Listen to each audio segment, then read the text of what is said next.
Hello friends, good morning. मैं तीस number आपका प्यार से चैनल डायनामिक कैरियर में आपका स्वागत करता हूं। तो मैं आज आपके लिए लेकर आया हूं हेलो एल्केन एंड हेलो एरिस। इससे बहुत सारे अभिक्रिया आप लोगों के सामने मैं करवा चुका था। तो आज मैं इस लेक्चर में लेकर आया हूं एथिल ब्रोमाइड। Ethyl bromide. तो आज हम बताएंगे आपको एथिल ब्रोमाइड बनाने का नियम, है ना। एथिल ब्रोमाइड किस तरीका से बनाएंगे। पहले हम क्या करेंगे कि एथिल ब्रोमाइड को बनाएंगे, उसके बाद एथिल ब्रोमाइड से किसी और प्रोडक्ट को हम बनाएंगे। तो आइए समझते हैं कि एथिल ब्रोमाइड को कैसे बनाया जाता है। तो आओ स्टार्ट करते हैं। सबसे पहला नियम है कि आपका प्रयोगशाला विधि क्या है। प्रयोगशाला विधि द्वारा यानी कि प्रयोगशाला में किस तरीका से हम एथिल ब्रोमाइड को बनाते हैं, है ना। अगर पिछले लेक्चर अगर नहीं देखे हो मेरा, तो उसको जाकर के पहले देख लो और तो बातें बहुत बढ़िया से समझ में आएगी। अगर जो बच्चा मेरे चैनल पर नया नया जुड़ रहा है तो उसको जाकर के सब्सक्राइब कर लो और साथ में बेल आइकन भी दबा लो, क्योंकि नया नया वीडियो का अपडेट आपके पास जाता रहे। अगर अब वीडियो अच्छा लगे तो शेयर भी कर देना, है ना। आगे देखो, कहता है कि प्रयोगशाला विधि क्या कर रहा है। प्रयोगशाला विधि, प्रयोगशाला में एथिल अल्कोहल और शांत सल्फ्यूरिक अम्ल के मिश्रण में पोटेशियम ब्रोमाइड डालकर मिश्रण का श्रवण करने पर एथिल ब्रोमाइड बनता है। चलो क्या कर रहा है, जो कहता है उसको करते जाना है। प्रयोगशाला में एथिल अल्कोहल और शांत सल्फ्यूरिक अम्ल के मिश्रण को पोटेशियम ब्रोमाइड डालकर मिश्रण का श्रवण किया जाता है। तो सबसे पहले हम क्या करेंगे, पोटेशियम ब्रोमाइड दिया गया यानी कि KBr दिया गया है, KBr। उसके साथ क्या किया गया है, यानी कि शांत सल्फ्यूरिक अम्ल के मिश्रण में पोटेशियम ब्रोमाइड यानी कि H2SO4 की बात कर रहा है। H2SO4 इसको H2SO4 लिख सकते हो। आपको पता होना चाहिए कि H2SO4 को हम H और HSO4 में हम तोड़ सकते हैं। इस तरीका से हम लिख सकते हैं। तो यहाँ देखो, KBr को K और Br, ए माइनस से plus charge, plus A minus charge. तो यहाँ से हमारा प्रोडक्ट बनने वाला है HBr। क्या बन जाएगा, HBr। और साथ में क्या बनने वाला है, देख लो, यहाँ से आपका बन गया HBr और एक बनने वाला आपका यहाँ से KHSO4। क्या बन जाएगा, KHSO4। पोटेशियम हाइड्रोजन सल्फेट इसको बोलते हैं, इसको बोलते हैं हाइड्रोजन ब्रोमाइड। तो रिएक्शन करने के लिए अब कहता है कि सल्फ्यूरिक अम्ल में जो एथिल ब्रोमाइड बनता है, तो इसमें एथिल अल्कोहल के साथ अभिक्रिया करवाना है। तो देखो आगे क्या कहता है, इसको एथिल अल्कोहल। तो अब एथिल अल्कोहल के ले लो C2H5 और OH, C2H5 और OH लेते हैं। और साथ में हमारा क्या बना है, एथिल ब्रोमाइड। ये जो एथिल ब्रोमाइड बना है ना, उसके साथ अभिक्रिया करवा दो।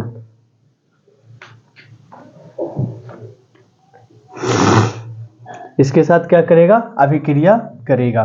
तो आप ध्यान से देखना बच्चा कि यहाँ होता यूं है कि H और OH मिलके क्या बना देता है, H2O। सॉरी, इसको क्या होता है, H2O। और यहां से जो C2H5 दिया गया है Br के साथ निकल जाता है, C2H5 Br। इसका नाम होता है एथिल ब्रोमाइड। इसका नाम होता है एथिल ब्रोमाइड। चलो इसको ध्यान से समझिएगा, बढ़िया से समझिएगा, तब आपको समझ में आएगा। तो KBr से पहले H2SO4 के मिलाकर के हम क्या निकालेंगे, HBr निकाले। उसके बाद एथिल अल्कोहल में HBr से रिएक्शन करवाए तो आपका क्या बन गया, एथिल ब्रोमाइड। क्या बन गया आपका, एथिल ब्रोमाइड। ये आपका बना है एथिल अल्कोहल। इसको हम लेते हैं एथिल अल्कोहल।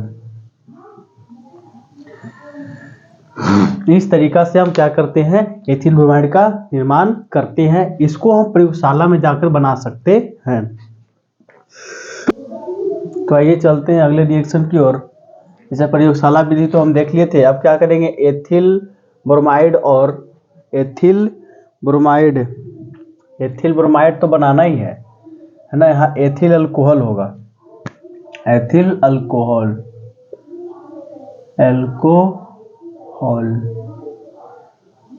एथिल अल्कोहल और फास्फोरस ट्राइब्रोमाइड की अभिक्रिया द्वारा, एथिल अल्कोहल और फास्फोरस ट्राइब्रोमाइड की अभिक्रिया द्वारा। देखो करना क्या है कि प्रयोगशाला विधि द्वारा हम क्या किए, एथिल अल्कोहल को हाइड्रोब्रोमाइड से रिएक्शन करा करके एथिल ब्रोमाइड बना दिए। चलो एक विधि और था कि एथिल अल्कोहल और फास्फोरस ट्राइब्रोमाइड की अभिक्रिया द्वारा हम करवा सकते हैं। जैसा कि एथिल अल्कोहल लाल फास्फोरस तथा द्रव ब्रोमीन को अच्छी तरह मिला करके श्रवण करने पर एथिल ब्रोमाइड बनता है। तो क्या करें, रिएक्शन कहता है कि पहले लाल फास्फोरस और ब्रोमीन की अभिक्रिया करवाते हैं।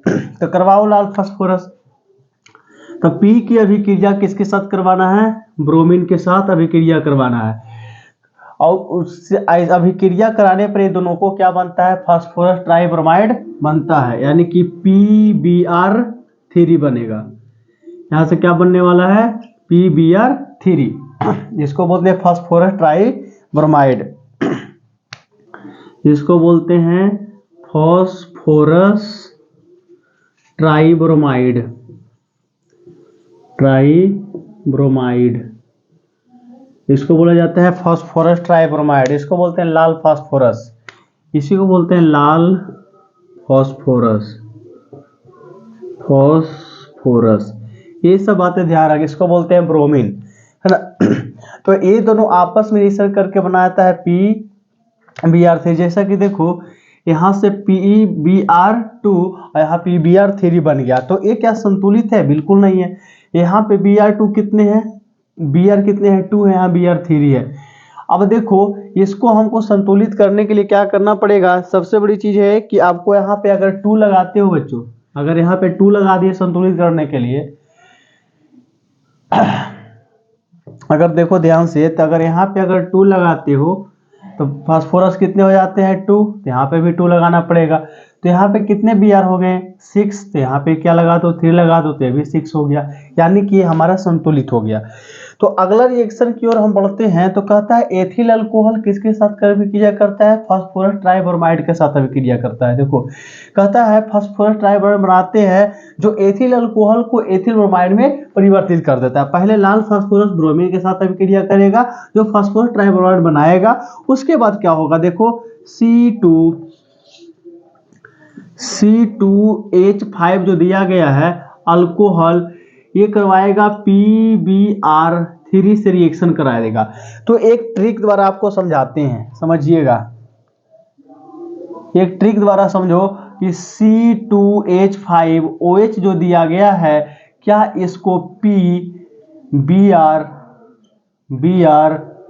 और Br में परिवर्तित कर सकते हैं। और इसी चीज को क्या करो, यहां से काट दो, है ना। जब यहां से काटोगे तो एक कंडीशन बनेगा, एक C2H5 एक Br के साथ चला जाएगा, लेकिन 2 Br बच जाएगा ना। इसीलिए हम क्या करते हैं, यहाँ पे 2 लगा देते, यानी 3 लगा देते हैं। जब 3 लगाओगे तो यहाँ पे C2H5 भी 3 हो गया और O भी 3, अब H भी 3 हो जाता है। तो अब देखो तीनों हाइड्रोजन ब्रोमीन के लिए 3 C2H5 हो गया, यानी कि C2H5Br बन गया और यहाँ 3। अब H भी 3 हो गया, O भी 3 हो गया, यहाँ 3 लगाने के कारण इसका प्रोडक्ट बनेगा H3PO3। यानी कि देखने वाली बात यह है कि यहाँ प्रोडक्ट हमारा यहाँ पे 3 देंगे, है ना। यहाँ 3 है तो 3 देंगे। तो हमारा A बन के निकल गया 3C2H5Br प्लस H3PO3, ये आपको बन के निकला। तो इसका नाम होता है एथिल ब्रोमाइड, एथिल ब्रोमाइड। इसको नाम लिख देते हैं एथिल ब्रोमाइड, है ना। इस तरीका से हम बना देते हैं। पहले क्या करेंगे, लाल फास्फोरस की अभिक्रिया ब्रोमीन के साथ करवाएंगे, जिससे हमारा फास्फोरस ट्राइब्रोमाइड बनता है। और जो फास्फोरस ट्राइब्रोमाइड बना उसको अभिक्रिया अगर एथिल अल्कोहल से करवाते हैं, नाम लिख लो, एथिल अल्कोहल से करवाते हैं, तो आप फास्फोरस ट्राइब्रोमाइड के द्वारा तो क्या बनता है, एथिल ब्रोमाइड में परिवर्तित हो जाता है। इसको इस ट्रिक के द्वारा आप बना सकते हैं। पहले C2H5 किस तरीके से लिख दो, बीच में काट दो, तो ये साइड इधर, इस साइड इधर हो जाएगा। इस तरीका से न्यू प्रोडक्ट आपका बन के निकल जाएगा। इस विधि द्वारा हम फास्फोरस ट्राइब्रोमाइड को आप कंप्लीट कर लिए।